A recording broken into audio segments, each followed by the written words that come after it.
norma, dan moral. Di sini, apakah ada yang sudah tahu apakah itu nilai? Jika belum, mari kita bahas bersama-sama. Materi yang pertama, yakni nilai. Diawali dengan membahas pengertian nilai. Nilai dalam bahasa Inggris disebut value, yang biasa diartikan sebagai harga, penghargaan, atau taksiran. Maksudnya adalah harga atau penghargaan yang melekat pada objek. Objek yang dimaksudkan di sini dapat berupa barang, keadaan, perbuatan, peristiwa, dan lain sebagainya. Dengan demikian, seseorang dapat berbicara tentang nilai sebuah bangunan rumah, nilai dari sebuah tanda penghargaan, nilai dari kehadiran seorang pemimpin di tengah-tengah warganya, nilai dari peristiwa penyerangan para pejuang di markas tentara kolonial, dan lain sebagainya. Bambang Darso tahun 1986 halaman 20 mengemukakan bahwa nilai adalah kualitas atau penghargaan terhadap sesuatu yang dapat menjadi dasar penentu tingkah laku seseorang.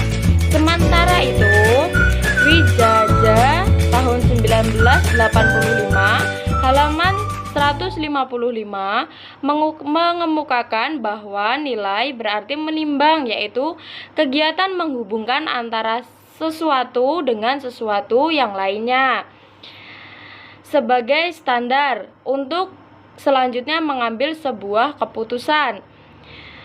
Keputusan itu dapat berupa baik atau buruk, benar atau salah, indah atau tidak indah, berguna atau tidak berguna, dan lain sebagainya. Nilai adalah sesuatu yang abstrak, bukan sesuatu yang konkret, yang hanya bisa difikirkan, dipahami, dan juga dihayati. Nilai berkaitan dengan cita-cita, harapan, keyakinan, dan hal-hal lain yang bersifat batiniah.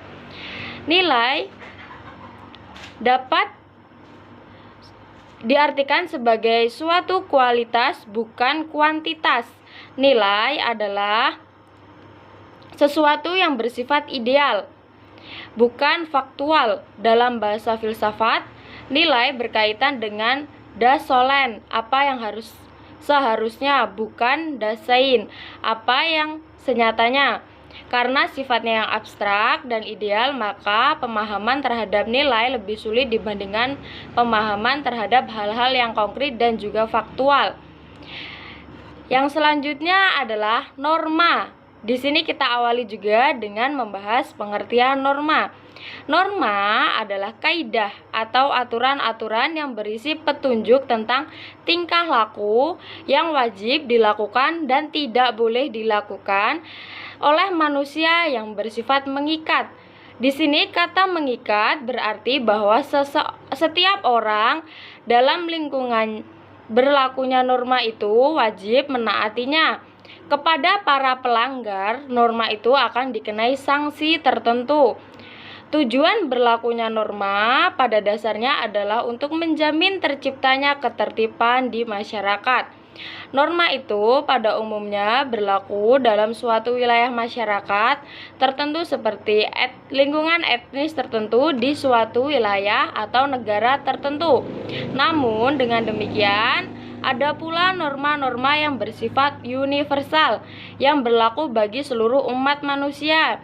Misalnya dilarang menipu, mencuri, menganiaya, membunuh, dan lain sebagainya.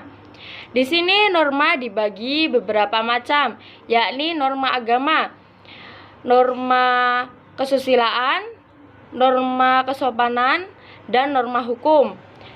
Di sini Ibu akan membahas yang pertama, yakni norma agama. Norma agama adalah aturan-aturan yang oleh para pemeluknya di sini diyakini bersumber dari Tuhan Yang Maha Esa. Meskipun ajaran agama hanya akan diimani oleh para pemeluknya masing-masing, akan tetapi berhubungan dengan sesama manusia dengan lingkungannya.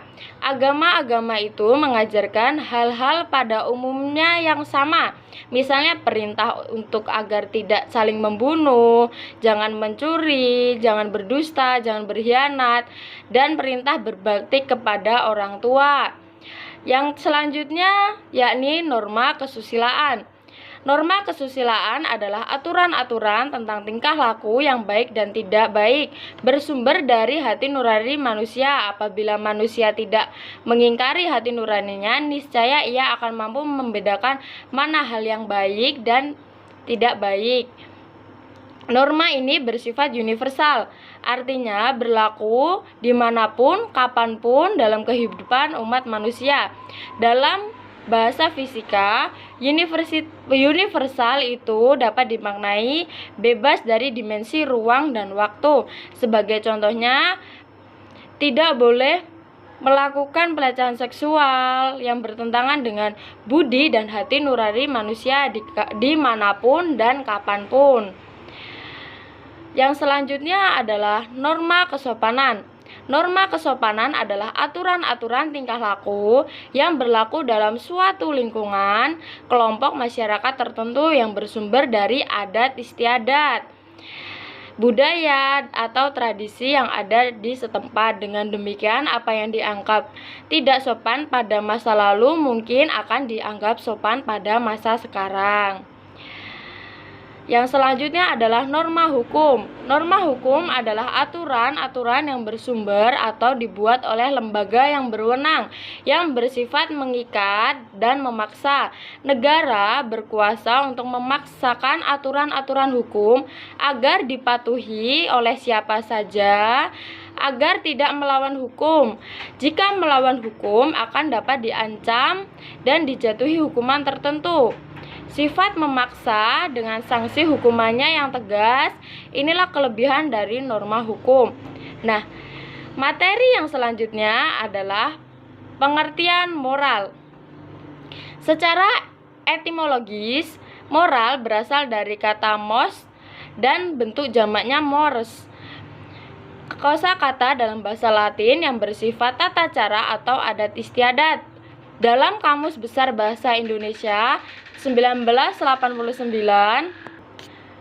halaman 592, moral disinonimkan dengan akhlak, budi pekerti, dan susila. Menurut Wijaya tahun 1985 halaman 154, moral adalah ajaran baik dan buruk tentang perbuatan dan kelakuan atau disebut akhlak.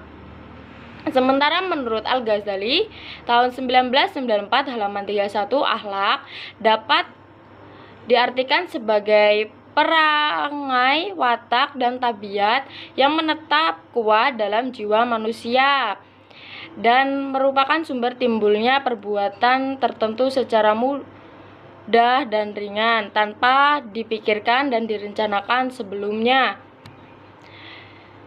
Di sini setelah membahas pengertian nilai, moral, dan juga norma, adakah yang tahu apa hubungan antara nilai, norma, dan moral? Jika belum, mari kita bahas bersama. Dari ketiga konsep ini, nilai merupakan sesuatu yang paling dasar, sesuatu yang bersifat hakiki, esensi, intisari, atau makna yang mendalam.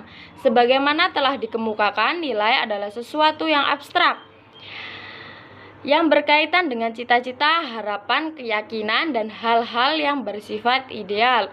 Agar hal-hal yang bersifat abstrak